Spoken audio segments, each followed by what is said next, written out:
जय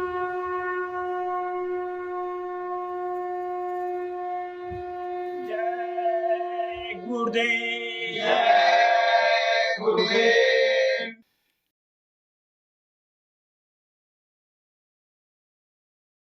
जय गुरुदेव। जय गुरुदेव।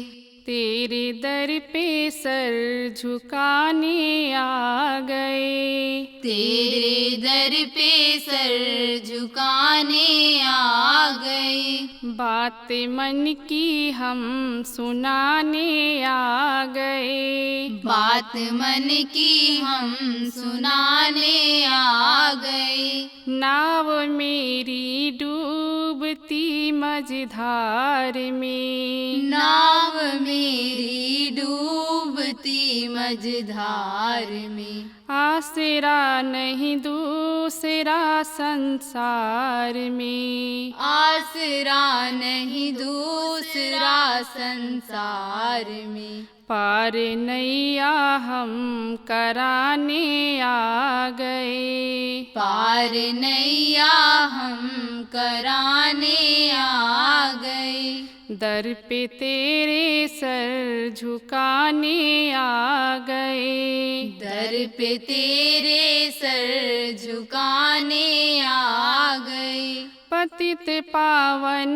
नाम है गुरुवर तेरा, पतित पावन नाम है गुरुवर तेरा।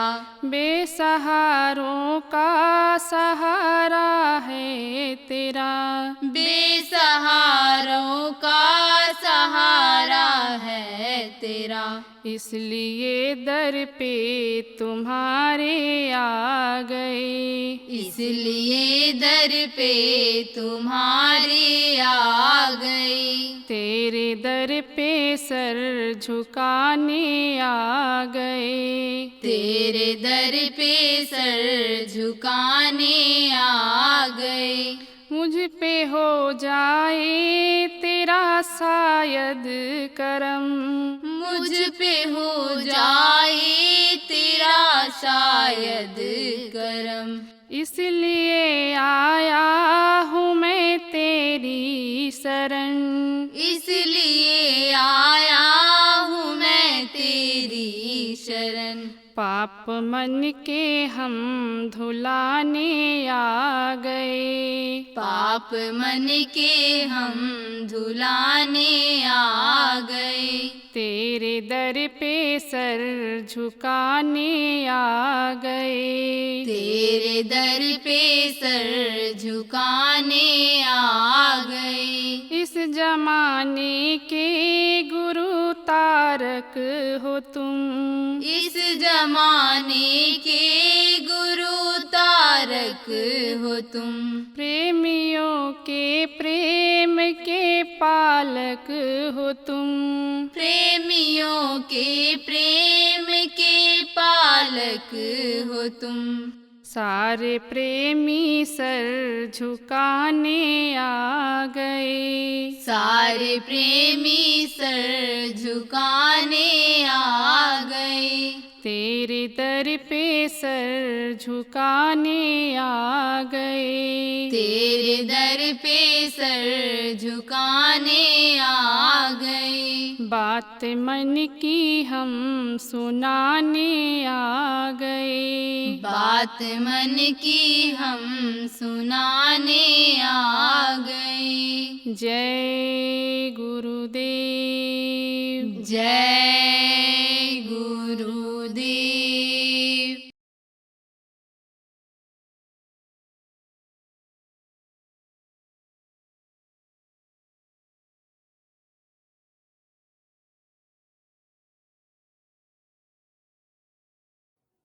सत्संग की ललक पैदा हो गई है, जानकारी करने की इच्छा जग गई है और सत्संग सुन करके समझ करके उस वचन का पालन भी करते हैं। लेकिन कुछ ऐसे हैं कि जो केवल समय समय पर ही आते हैं। कुछ ऐसे हैं कि साल में इक्का दुक्का इस हिसाब से आते हैं कि बरस दिनों में दरस न कीना, ताको लागे दोष, कह कबीर को कभी न होवे मोक्ष। जो उन्होंने कहा भाई एक साल में भी अगर मिलना जुलना नहीं करते हो, जिन्होंने नामदान दिया है, तो दोष लगेगा। इस हिसाब से आते हैं। तो कहाँ व्यस्त रहते हैं? भजन ध्यान में व्यस्त रहते हैं। ऐसे लोग दुनिया बनाने में व्यस्त रहते हैं, बिजी रहते हैं, घर परिवार काम धंधे में बिजी रहते हैं। ऐसी दौलत इकट्ठा करने में लगे रहते हैं कि जो हमेशा यहाँ न काम आवे, इस दुनिया में भी, और वहाँ तो काम आने वाली ये है ही नहीं शरीर छोड़ने के बाद। देखो यहाँ भी धन दौलत काम नहीं आता है। एक समय ऐसा आता है कि आदमी को निराशा नजर आती है। क्यों? क्योंकि ये माया एक जगह ठहरती नहीं है, चलती रहती है। जब मन चलायमान है तो उसी माया, उसी रुपया पैसा को मन कहीं लगवा देता है। कमाया तो इकट्ठा हुआ 1 करोड़ 2 करोड़, लेकिन किसी धंधे में लगा दिया, लालच में पड़ करके कि 1 का 4 गुना हो जाएगा, जमा कर दिया। अब वो मौके पर काम आता है, जरूरत पड़ जाए तो काम आता है, नहीं आता है। लालच में बहुत से लोगों ने पैसा लगा दिया और 1 पैसा उससे वापस नहीं आ रहा है। तो यहाँ भी काम नहीं आता कि हमेशा काम आवे। जब रहा तब तो काम लिया, अब जब लगा दिया लालच में कि जब ज़्यादा आएगा तो ज़्यादा खर्चा कर लेंगे और खर्चा करने का नहीं रहेगा, तो उस काम में लगे हुए हैं। आप समझो, जो आसानी से कर्जा परिवार वालों का अदा करने का था, रिश्तेदार और हित मित्रों का लेना देना पूर्व जन्मों का जो था,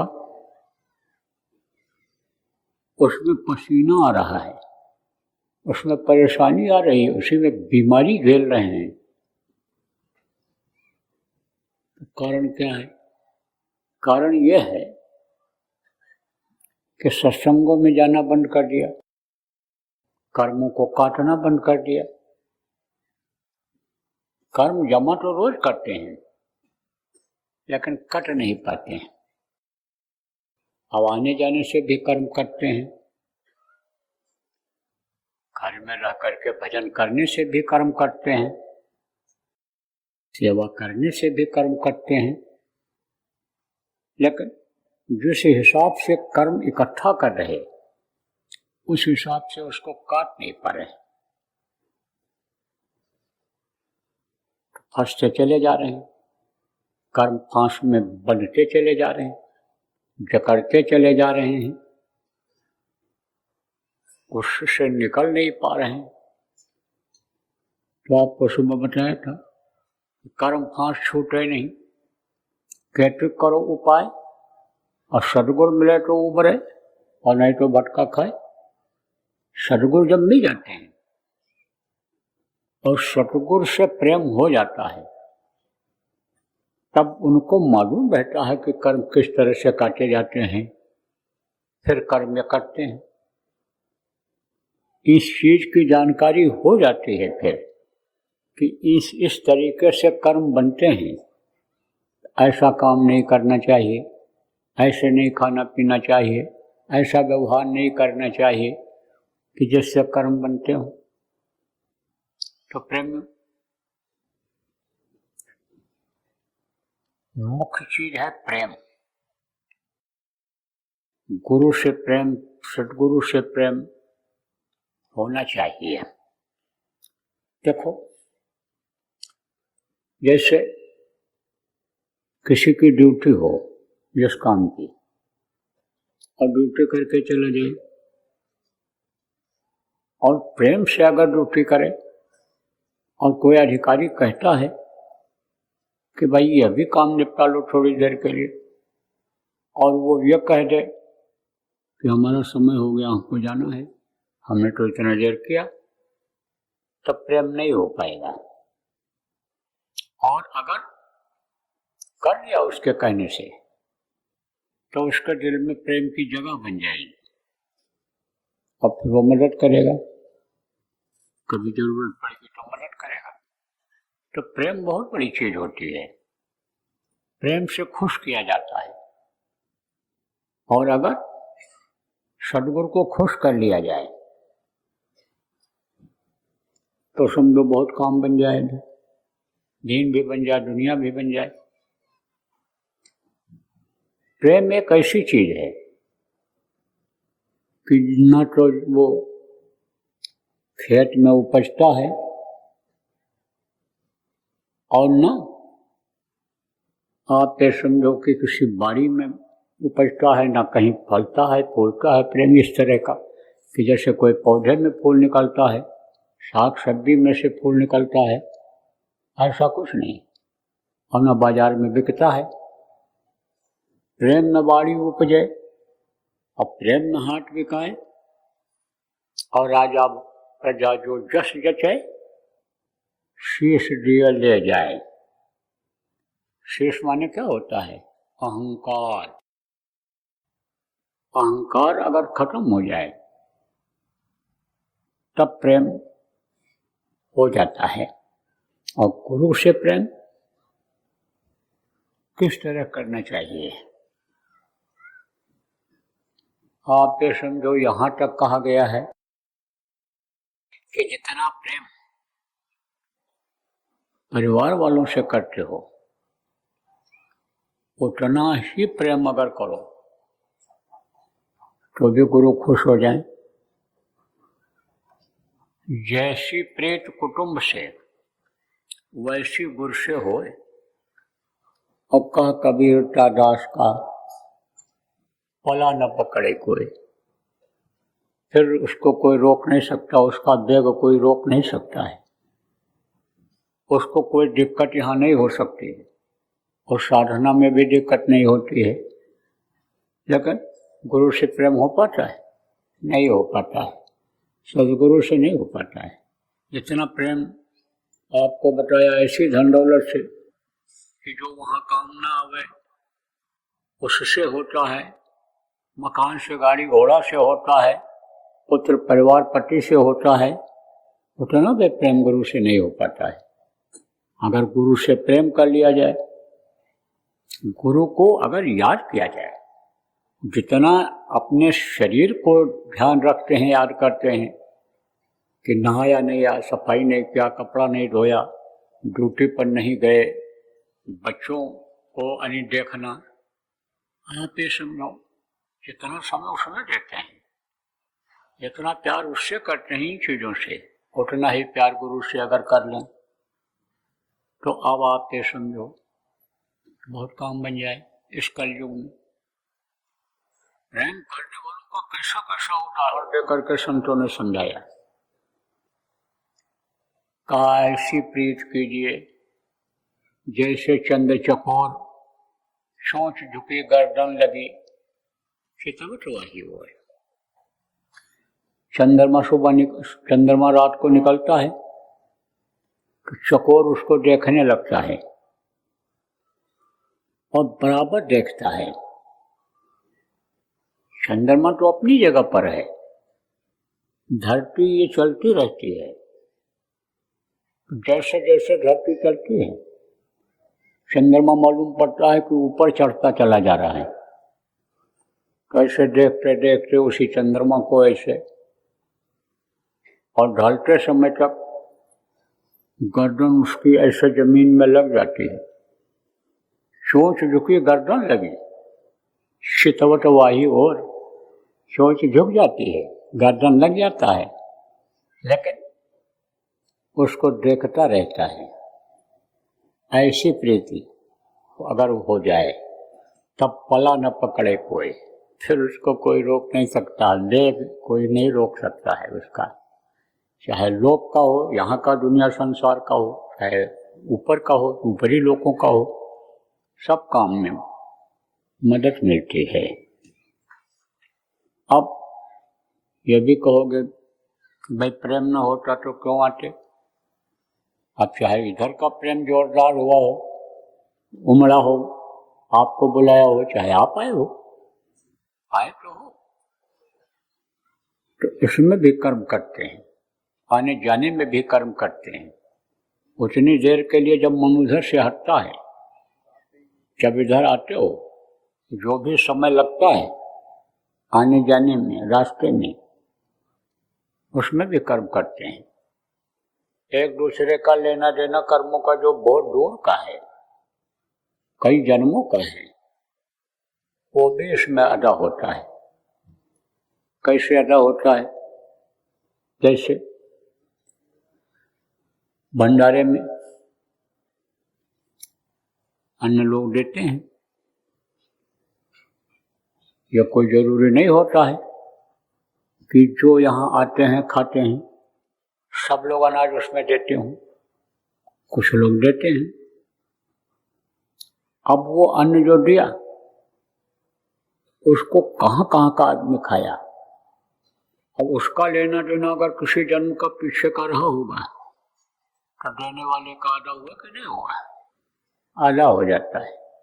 कोई बना दिया, कोई परोस दिया, कोई सफाई कर दिया, कोई पत्तल उठा दिया, पानी पिला दिया, इसमें लेने देना अदा होता है।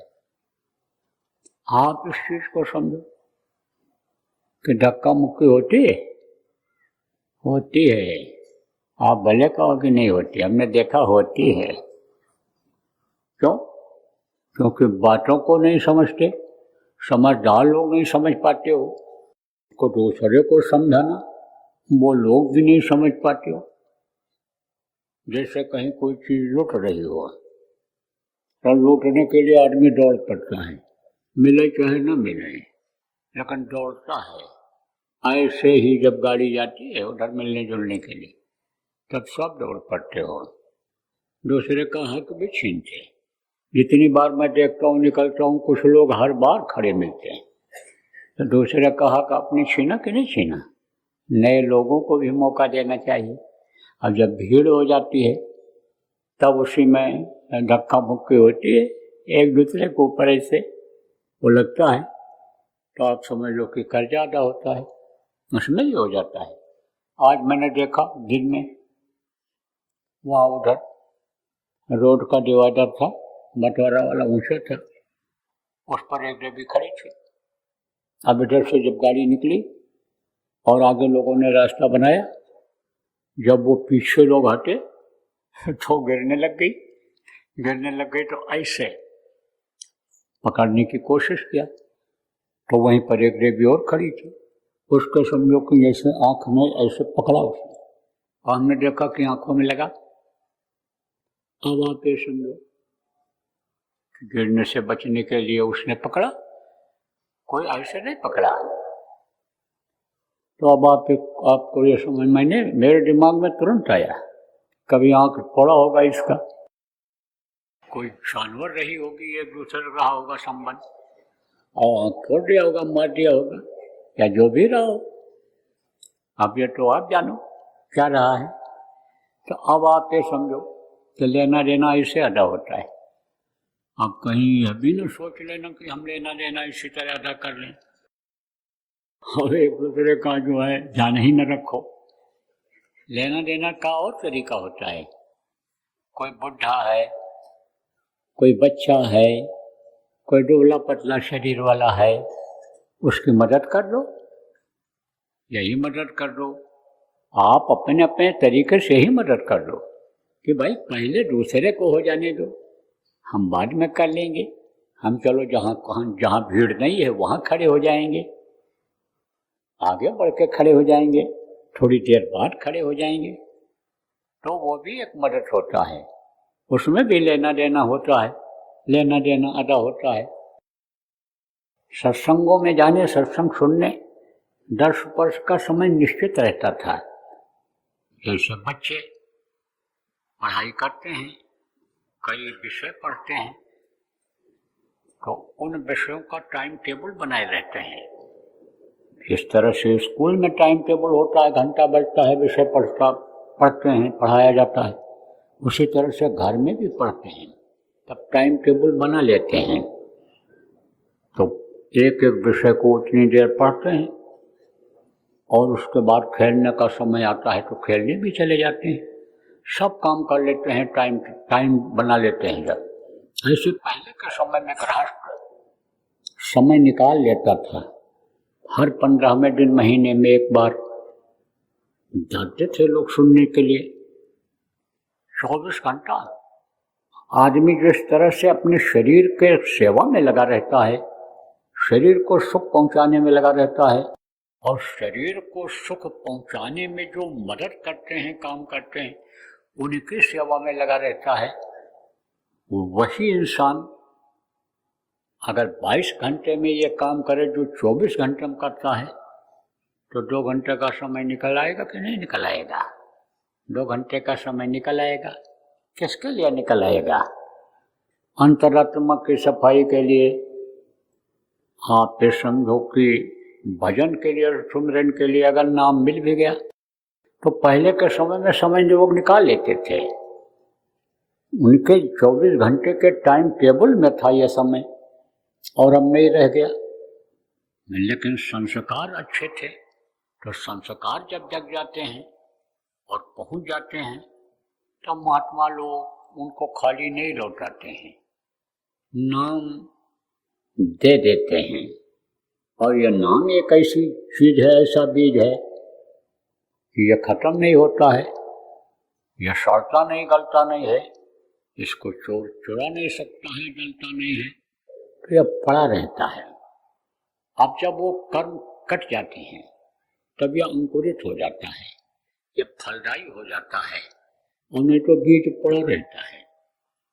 अब बीज पड़ा रहेगा, मान लो शरीर भी छूट गया, तो अपनाए हुए जीवों को नरक नहीं जाने देते हैं संत, और अकाल मृत्यु वाले को जैसे प्रेत योनि में जाना पड़ता है, बचत उसकी भी कर देते हैं। ऊपरे किसी भी लोक में ले जा करके रोक देते हैं, और फिर उसके बाद में मृत्यु लोक में जन्म ले देते हैं मनुष्य शरीर में, और संस्कार उसका बन जाता है। अगर भजन ध्यान यानी थोड़ा बहुत भी करने लग गया, नहीं सत्संग में ही आने लग गया, तो संस्कार बन जाते हैं। तो फिर सदगुरु भी मिल जाते हैं, नाम भी मिल जाता है, करीब घर में जन्म ले लेता है, तो गरीबी में तो भगवान याद आते ही हैं।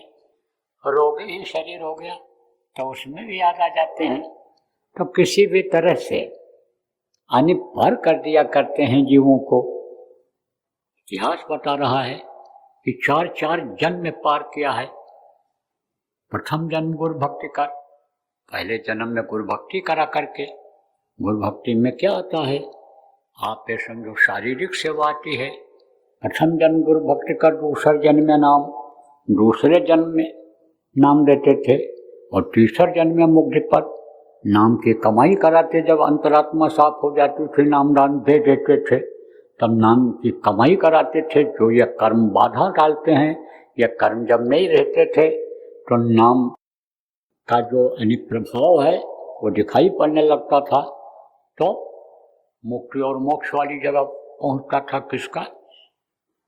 जीवात्मा का मुक्ति हुआ। और चौथे में निज धाम, चौथा जन्म में अनि निज धाम अपने घर सतलोक पहुंचता था।